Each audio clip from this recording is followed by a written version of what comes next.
Job గురించి హెచ్ఆర్ని కలవాలని చెప్పాను కదా. ఇంత సడన్గా చెప్తే ఎలా దివ్య? వీడికి వండిన ఫుడ్ గిన్నెలు కూడా నేనే కడగాలి. జాను, అతను మళ్ళీ కాల్ చేశాడు. మీటింగ్ నెక్స్ట్ వీకే పెట్టుకుందామన్నాడు. హలో దివ్య, అస్సలు నేను చెప్పిన ప్లాన్ ఏమన్నా ఎగ్జిక్యూట్ చేసావా? ఇదంతా నీ పనా? దీనికెట్టా కాదు, డోస్ పెంచాలి. ఏంటని చూస్తున్నావు కదా, నీకు ఇచ్చే సెకండ్ రిటర్న్ గిఫ్ట్ ఇదే, కాలీఫ్లవర్. నీకు బాగా ఇష్టం కదా.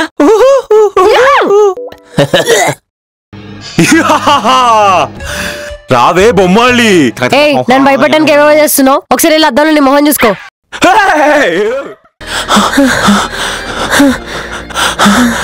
జాను, జాను, ఏమై జాను? జాను, జాను, అయ్యో.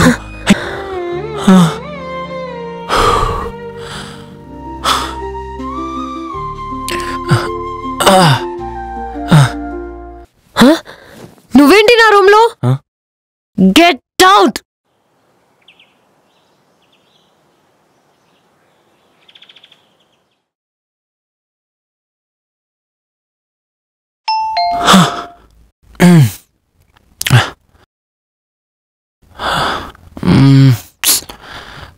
పొద్దున ఎవర్రా బెల్లు కొట్టింది?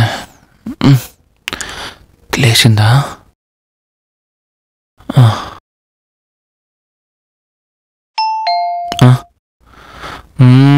వస్తున్నా.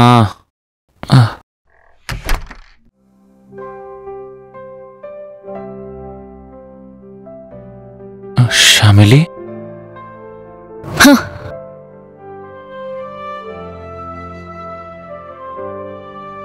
అమ్మా,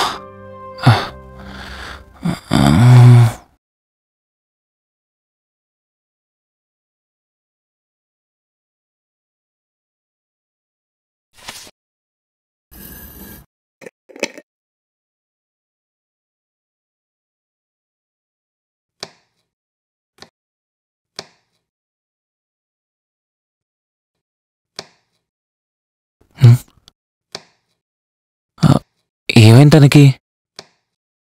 అసలు నైట్ ఎందుకు అలా అయింది?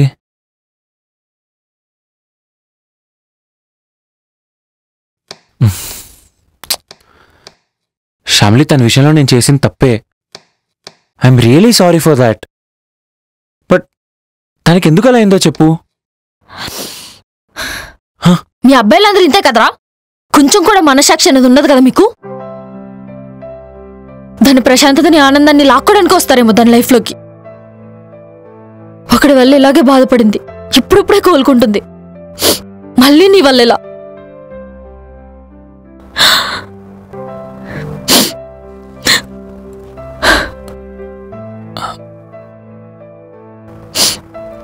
అసలు పాస్ట్లో తనకి ఏమైంది? షామిలి, తనకి ఏం జరిగింది?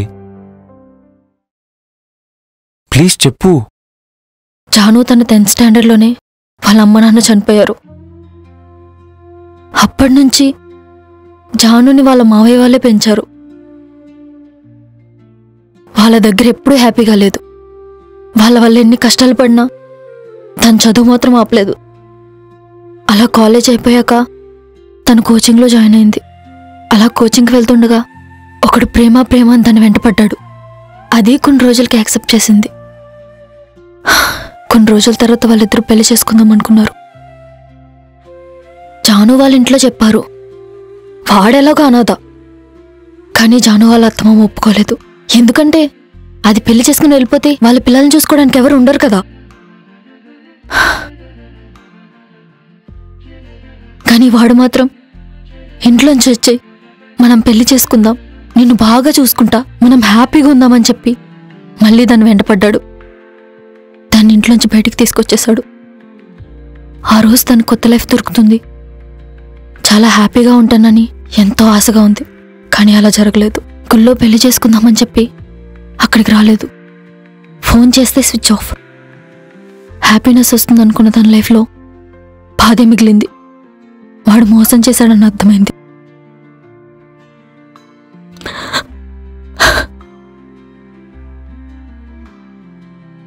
తిరిగి మళ్ళీ వాళ్ళ మావయ్య వాళ్ళ దగ్గరికి వెళ్తే దానివల్ల ఊళ్ళో వాళ్ళ పరువు పోయిందని చెప్పి ఇంట్లో కూడా రానివ్వకుండా ఎక్కడన్నా చావని తిట్టి పంపేశారు.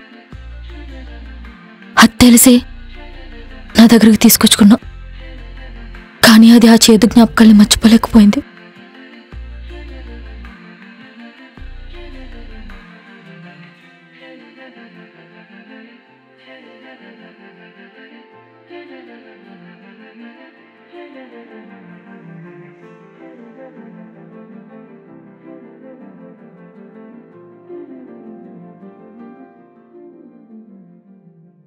వాడి కోసం చాలా వెతికాం, కానీ ఎక్కడా దొరకలేదు. అలా డిప్రెషన్ వల్ల ఒకరోజు ఇలానే ఫిట్స్ వచ్చాయి. జాను జాను జాను ఏమైంది జాను? జాను అది నార్మల్ అవడానికి 1 month పట్టింది. ఇప్పుడిప్పుడే అది నార్మల్ ప్రపంచంలోకి వస్తుంటే మళ్ళీ నీ వెళ్ళేలా.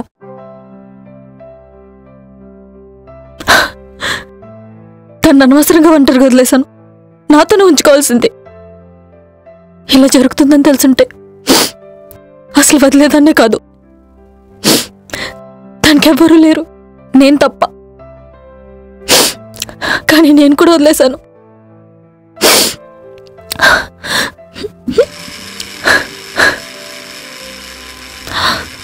తనకు అలా అవుతుందని అసలు ఎక్స్పెక్ట్ చేయలేదు శ్యామిలి.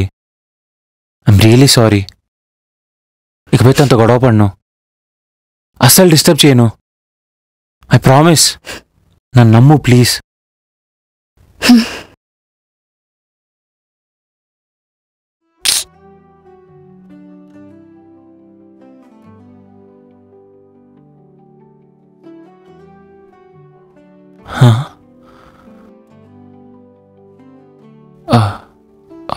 Thank you. జాను,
అయ్యో చాలా లేట్ అయిపోయింది, ఇంకా రాలేదు. వేడిగానే ఉన్నాయి, పర్లేదా? జాను జాను ఒక్క నిమిషం. జాను ఆగు. జాను జాను నేను చెప్పేది ఏం జాను? జాను నా మాటను.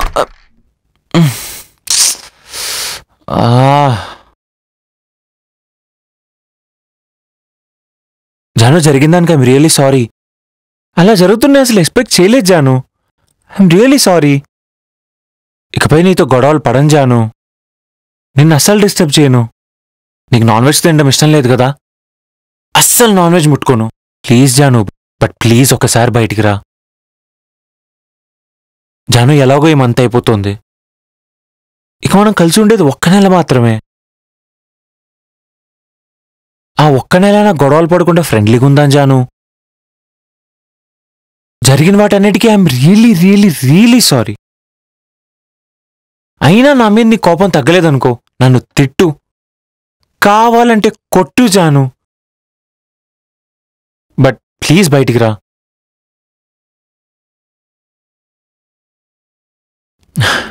జాను నువ్వు వస్తావని ఫ్లాట్ అంతా క్లీన్ చేసి పెట్టా. నీకు ఇష్టమైన ఫుడ్ ప్రిపేర్ చేశా. మనిద్దరం కలిసి తిందామని మార్నింగ్ నుంచి ఏం తినకుండా వెయిట్ చేస్తున్నా జాను. నేనెంత అడుగుతున్నా నువ్వు రావట్లేదంటే నా మీద ఎంత కోపం ఉందో నాకు అర్థమవుతోంది జాను. నీ కోపం పోయేదాకా నేను వెయిట్ చేస్తా.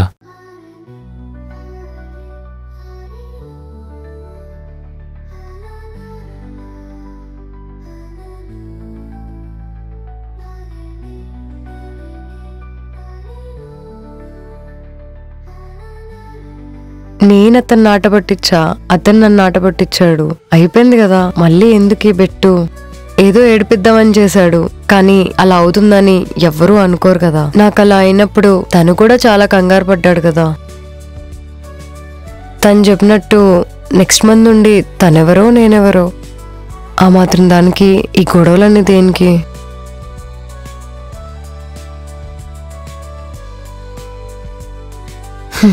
ఓకే, ఈసారి పిలిస్తే వెళ్తాను.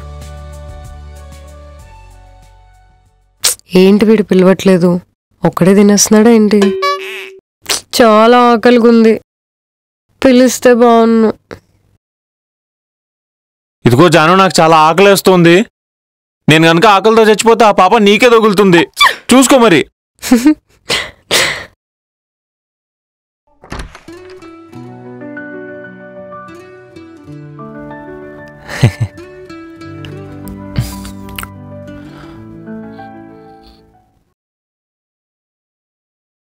ఏంటి సైలెంట్ తినేస్తుంది? అబ్బో, ఎలా మాట్లాడాలి?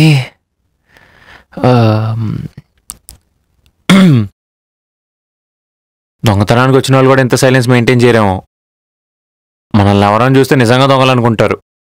ఒకవేళ నిజంగా దొంగలు పడితే కలిసి దొంగతనం చేసుకోవచ్చు. నవ్వుస్తుంది కదా నీకు? నవ్వాపుకుంటున్నావు కదా నువ్వు? పర్లేదు, నవ్వేసే. నవ్వాపుకుంటావు, నవ్వేసే.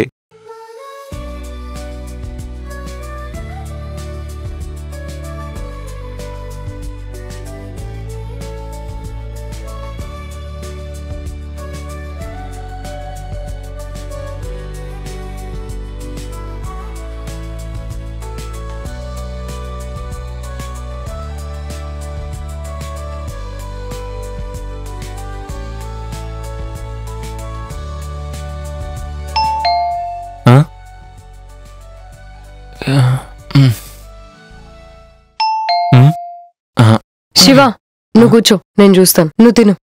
అలాగే.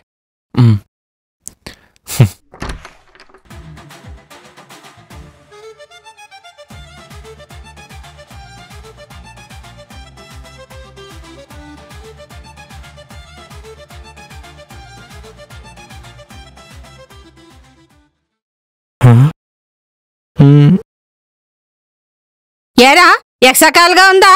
మా అబ్బాయి దగ్గర తీసుకెళ్ళమంటే ఎవరు అమ్మాయి ఇంటికి తీసుకొచ్చా? మా వాడిని ఏం చేసావురా? అయ్యో ఆంటీ, మళ్ళీ మొదలు పెట్టారా? నా వల్ల కాదా ఆంటీ, ఇంకా ప్లీజ్ ఆంటీ, నా వల్ల కాదు. ఆడు కరెక్ట్ గానే తీసుకొచ్చాడే, అటు చూడు.